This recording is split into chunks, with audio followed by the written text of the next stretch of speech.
Audio क्रमांक 2। पुस्तक का नाम बचत ही असली आय है। लेखक पंडित श्रीराम शर्मा आचार्य। फैशन का सम्राट जेल के सीकचों में। 100 वर्ष पूर्व व्योब्रमेल इंग्लैंड का फैशन सम्राट कहा जाता था। वह मनुष्य के सौंदर्य निखारने में अति पटु था। नित्य नए नए फैशन चलाता रहता था। उसने कपड़े पहनने, चलने फिरने, मूछ काटने, बाल बनवाने, श्रृंगार आदि के अनेक नए नए फैशन चलाए थे। जब वह किसी नए फैशन को चलाता था तो लोग खड़े खड़े देखते और उसकी भूरी भूरी प्रशंसा करते थे। वह दर्जियों को नए टाइप के कपड़े बनाने के लिए नया डिजाइन दिया करता था। कपड़े पहनने का ढंग ही फैशन बन जाता, लेकिन इस महंगे शौक में उसे बहुत खर्च करना पड़ता था। एक एक वस्त्र को कई बार सिला जाता और नापसंद आने पर रद्दी कहकर फेंक दिया जाता। दर्जियों और कपड़े वालों को उसे रुपया देना पड़ता। प्रायः उनका कुछ न कुछ कर्ज बढ़ता ही रहता था। फिर भी वह फैशन चलाने और निखारने में लगा ही रहता था। इस अपव्यय और फैशन परिस्थिति के कारण उसका कर्ज बढ़ता ही गया। एक दिन यह विषम स्थिति आई कि उसका सब कुछ बिक गया। जब नीलाम करने वाले उसके घर आते थे तो वह कपड़ों के अलमारियों के पीछे छिप जाता था, पर महाजन लोग जोर जोर से पुकारते थे, घर में घुसकर ढूंढ भाल करते थे। शोर सुनकर पास पड़ोस वाले लोग घर के बाहर आकर तमाशा देखते थे। कह सुनकर बड़ी मिन्नत खुशामदों के बाद उसे कुछ मोहलत दिलवा देते। अंत में ऋण न दे सकने के अभियोग में वह पकड़ा गया। उसे जेल खाना हो गया। सारी शान किरकिरी हो गई। जेल से वापस आने पर उसे फटी कमीज पहननी पड़ती थी। जनता उस भूतपूर्व फैशन सम्राट पर हंसती थी। बचत की न सोचने वालों का यही बुरा हाल होता है। फिजूल खर्ची के कारण विवाह रुक गया। आप विलियम पिट को जानते होंगे। वह ब्रिटेन का प्रधानमंत्री था। लोग उसकी प्रतिष्ठा करते थे। वह वक्तृता के क्षेत्र में विख्यात था। जब वह बोलता तो उसके मुंह से मानो फूल झड़ते थे। उसका भाषण सुनने को लोग दूर दूर से आते थे और जनता का विशाल समूह एकत्रित हो जाते थे। ऊंचे पद और बोलने की कला के कारण विलियम पिट मशहूर हो गया था। लेकिन विलियम पिट में आर्थिक छिद्र था। उसे अपनी आमदनी और खर्च का कुछ भी ज्ञान न था। कितना कमाया और कितना व्यय किया, भविष्य में किसे कितना ऋण चुकाना है, किसका कितना सूद हो गया है आदि विषयों में उसे तनिक भी दिलचस्पी न थी।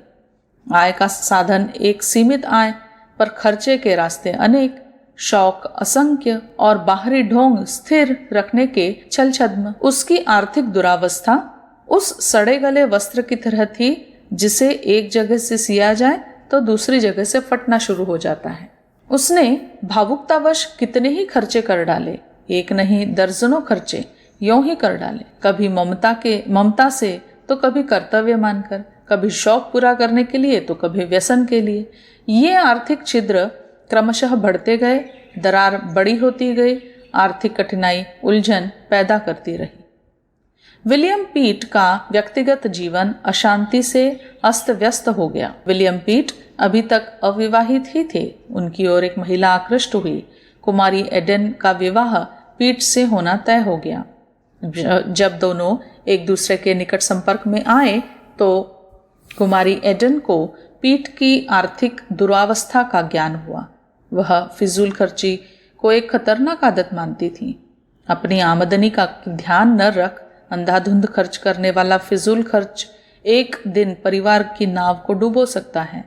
रंगीन जवानी जर्जर हो सकती है। वृद्धावस्था में घोर संकट हो सकते हैं। ऐसे व्यक्ति के साथ उसने विवाह करने से साफ इनकार कर दिया। ऋण के कारण ब्रिटेन के प्रधानमंत्री का विवाह तक रुक गया। विलियम पिट ने जो गलतियां की थी वे इस प्रकार थी। उसने कभी आय को खर्च करने के लिए बजट नहीं बनाया। अफसरों, दोस्तों और अधिकारियों को शानदार दावतें दी और उसमें होने वाले व्यय का प्रारंभिक अनुमान कभी नहीं किया। अपने व्यक्तिगत शौक तथा उत्सवों के खर्चे खूब बढ़ाए रखे। पुराने चढ़े हुए ऋण को चुकाने की बात कभी नहीं सोची। सूद के कारण नई नई उलझनें आती गई। और उसे नई परेशानियों में उलझाती रही। बाहरी शोहरत पाने के लिए उसने अपने यौवन को ही जर्जर बना लिया। उसने कभी अपने विगत मास के आय व्यय का कोई रिकॉर्ड नहीं रखा। फल यह हुआ कि उसके आर्थिक जीवन में इतने छेद हो गए कि वह घबरा उठा। पीट ऋण के कारण अविवाहित रह गया। ऋण में एक प्रांत ही बेच देना पड़ा।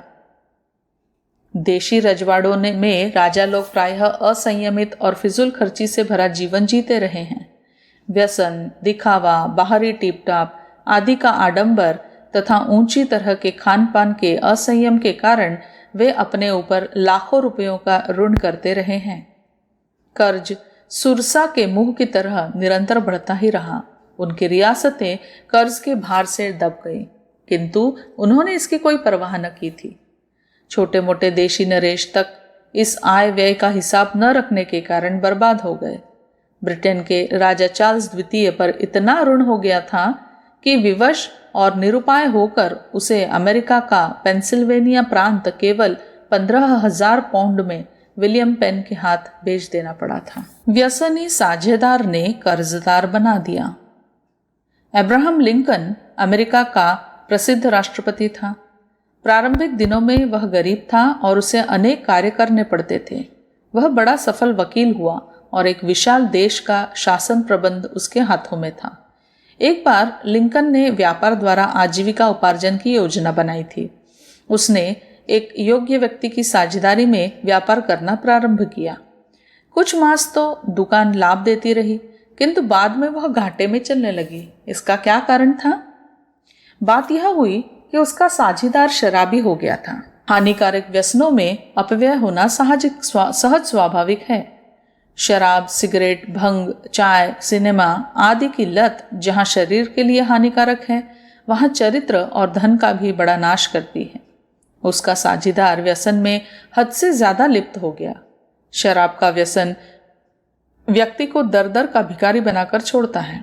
लिंकन ने जो कुछ बचाया था वह उसके शराबी साझेदार ने व्यसन में नष्ट कर दिया और साझे की दुकान में कमी चलने लगी। इसी समय एक और वज्रपात हुआ। दैवयोग से वह शराबी साझेदार उत्तेजना में अभिभूत हो लड़ बैठा और मारपीट में मर गया। फल वही हुआ जो धोखेबाज मित्रों के द्वारा व्यापार में प्रायः होता है। दुकान बैठ गई। अब्राहम लिंकन पर ऋण का बोझ चढ़ गया। अब्राहम लिंकन यदि बेईमान, कमजोर और बात का कच्चा होता तो अपने को दिवालिया घोषित कर देता और एक पाई भी अदा न करता। उसने अपने सम्मान की रक्षा के लिए 11 वर्षों तक घोर परिश्रम किया, एक एक पैसा बचाया, संयम और त्याग के फलस्वरूप कर्ज की पाई पाई भुगतान कर दी। वह बड़ा संतुष्ट था कि उसकी मितव्ययता के कारण वह अब ऋण मुक्त था। उसके मन का गुप्त भार अब दूर हो गया था। वह जीवन भर अपना बजट बनाकर खर्च करता रहा और बड़े बड़े खर्चे करके भी कभी कर्जदार न बना। लेकिन परिवार में पत्नी का भी उतना ही महत्व है जितना पति का। दोनों परिवार रूपी गाड़ी के बराबर के पहिए हैं। लेकिन लिंकन जब अमेरिका का राष्ट्रपति हो गया, उसकी धर्मपत्नी लिंकन से छिपकर बराबर ऋण लेती गई। उसके यहाँ अनेक मेहमान सदा डटे रहते, जिसकी वजह से लिंकन के मरने तक ऋण बहुत हो गया। लिंकन जैसे महान व्यक्ति की कमीजें बिकने आ गई। कर्ज की दुष्टता देखिए। अभी प्रेसिडेंट लिंकन को मरे 1 सप्ताह भी नहीं हुआ था कि उसकी विधवा ने लिंकन जैसे लोकप्रिय राष्ट्रपति की कमीजें बिकने के लिए बाजार में भेज दी। एक भी पैसा घर में न था। भूखों मरने की नौबत आ गई थी। कल्पना कीजिए, एक विशाल देश के राष्ट्रपति की कितनी बड़ी आमदनी रही होगी, पर उसकी पत्नी को खर्च करने की कला न आती थी। जितनी आय हुई वह उससे 1.5 गुना खर्च कर बैठती थी। उसे बढ़िया पोशाकों का शौक था, थिएटर खूब देखती थी। जो बढ़िया चीज देखी उसे चट उधार खरीद लेती थी। सैकड़ों सस्ते टाइप के उपन्यास खरीद डाले, दावतों और मेहमानों में खर्च कर डाला। कुछ रुपया दूसरे उधार मांग कर ले गए जो कभी वापस न लौटा। सैकड़ों आर्थिक छिद्र बनते गए और लिंकन की कमीजें बेचने की नौबत आ गई। लिंकन के एक भूतपूर्व सेक्रेटरी को यह आर्थिक दुरावस्था देखकर बड़ा क्षोभ हुआ। वह लिंकन परिवार की बदनामी स्वयं अपनी बदनामी समझता था। उसने सारी कमीजें खरीद ली और इस प्रकार कुछ दिन आर्थिक संकट टला। जनरल ग्रांट को कर्ज की चिंता से नासूर हो गया। लिंकन के बाद अमेरिका का प्रेसिडेंट जनरल ग्रांट हुआ। लिंकन के बाद अमेरिका का प्रेसिडेंट जनरल ग्रांट हुआ। गृह युद्ध में ग्रांट ने विरोधी पक्ष के सेनापति जनरल ली की सेनाओं को पराजित किया था। मित्रों के वेश में आने वाले अनेक व्यक्ति ठग होते हैं। ये अपना उल्लू सीधा करने के लिए सफल व्यक्तियों को अपने मायाजाल में फंसाया करते हैं। जीवन के अंतिम 2 वर्षों में 2 ऐसे ही मित्र रूपी ठगों ने ग्रांट को व्यापार करने की सलाह दी। भावुक ग्रांट उनके मोहपाश में आ गया। व्यापार ने हानि दी और ग्रांट पर बहुत ऋण हो गया। उसकी अदायगी में मजबूर होकर उसे अपना घर, खेत, तलवारें तक बेचनी पड़ी थी।